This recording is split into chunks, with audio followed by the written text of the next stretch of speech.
প্ৰেমিকৰ ঘৰৰ সন্মুখত প্ৰেমিকাৰ অনশন। বিগত 4 দিনে প্ৰেমিকৰ ঘৰৰ সন্মুখত অনশন কৰিছে প্ৰেমিকা আতিফা আক্তাৰে। আতিফাৰ ন্যায় চাই, আতিফাৰ ন্যায় চাই, নাৰী নিৰ্যাতন নচলিব। প্ৰেমিকাৰ ন্যায় বিচাৰি গাংবাসীৰ নিশা প্ৰতিবাদ। এই ঘটনা সংঘটিত হৈছে দক্ষিণ কামৰূপৰ জৰহিমুলিত। হয়, মূৰত টুপি দাঁড়ি থকা ভদ্ৰতাৰ মুখা পিন্ধা এইজনেই প্ৰেমিক আবু বাক্কাৰ ছিদ্দিক। জৰহিমুলি আৰক্ষী চকীৰ অন্তৰ্গত ভিতৰদুৱাৰ গাঁৱৰ ছালেমান আলীৰ পুত্ৰ ভণ্ড প্ৰেমিক আবু বাক্কাৰ ছিদ্দিক। প্ৰেমিক আবু বাক্কাৰ ছিদ্দিকে 4 দিন পূৰ্বে ফোন কৰি ঘৰলৈ মাতিছিল প্ৰেমিকাক। ঘৰৰ মানুহে মানি নলওঁতে বিয়া পতাৰ প্ৰতিশ্ৰুতি দিছিল প্ৰেমিক আবু বাক্কাৰ ছিদ্দিকে, কিন্তু নহ'ল।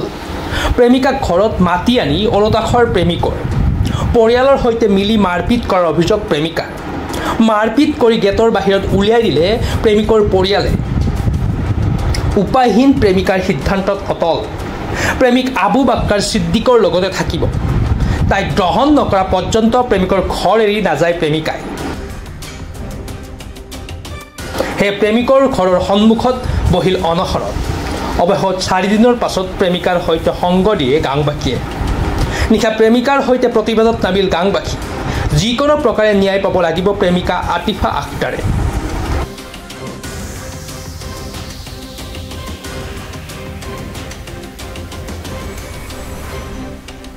দিন আবু বাক্কাৰ মোক আহিব কৈছে আৰু মোৰ বহুত ব্লেকমেইল কৰিছে।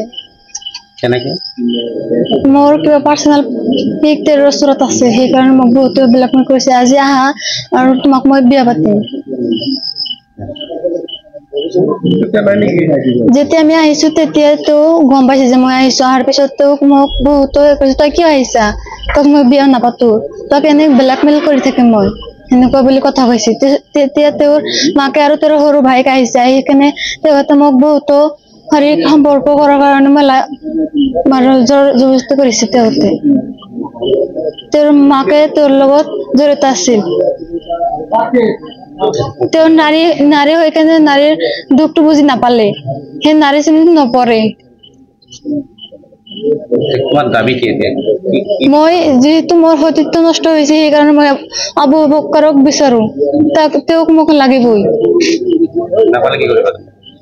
মই ইয়াৰ পৰা নাযাওঁ।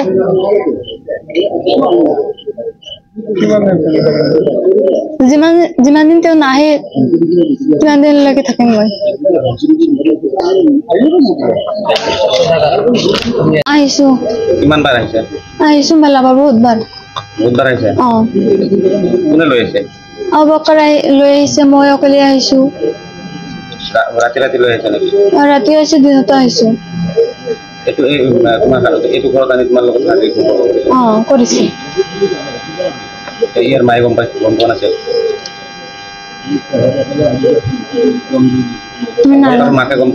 নাজানো মই।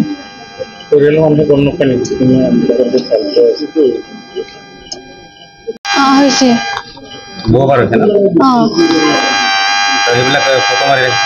তেওঁ ফটো মাৰি ৰাখিছে আৰু মোক বহুতো ব্লেকমেইল কৰিছে। তই যদি মোৰ লগত বিয়া নহয় আৰু মোৰ লগত শাৰীৰিক সম্পৰ্ক নকৰা, তেনেহ'লে তোক ভাইৰেল কৰি দিম, তোৰ বিয়া ক'তো হ'ব নিদিওঁ। মোৰ বিয়া ঠিক হৈছিল, সি ভাঙি দিছে, আৰু য'ৰ পৰা মোৰ বিয়া আহিছে তাতে তেওঁ ভাঙি দিছে।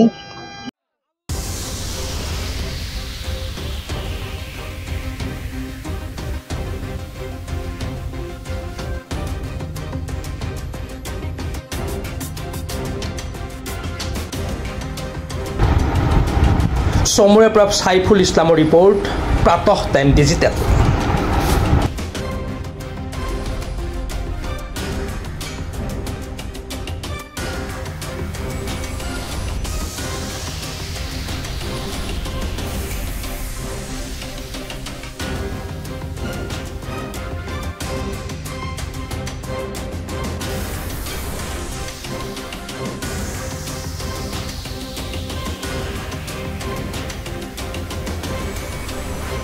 অসমৰ সংবাদ জগতখনৰ বাবে এক সুখৰ খবৰ।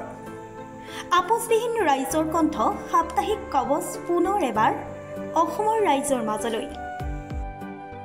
স্বত্বাধিকাৰী প্ৰণীতা কলিতাৰ দ্বাৰা প্ৰকাশিত আৰু আপোচবিহীন একাংশ নপুৰণি অভিজ্ঞতাপুষ্ট সাংবাদিকৰ দ্বাৰা প্ৰচাৰিত তথা eco printing press Guwahati Katabari গড়চুকত মুদ্ৰিত সাপ্তাহিক কবচ এতিয়া অসমৰ বিভিন্ন প্ৰান্তত উপলব্ধ।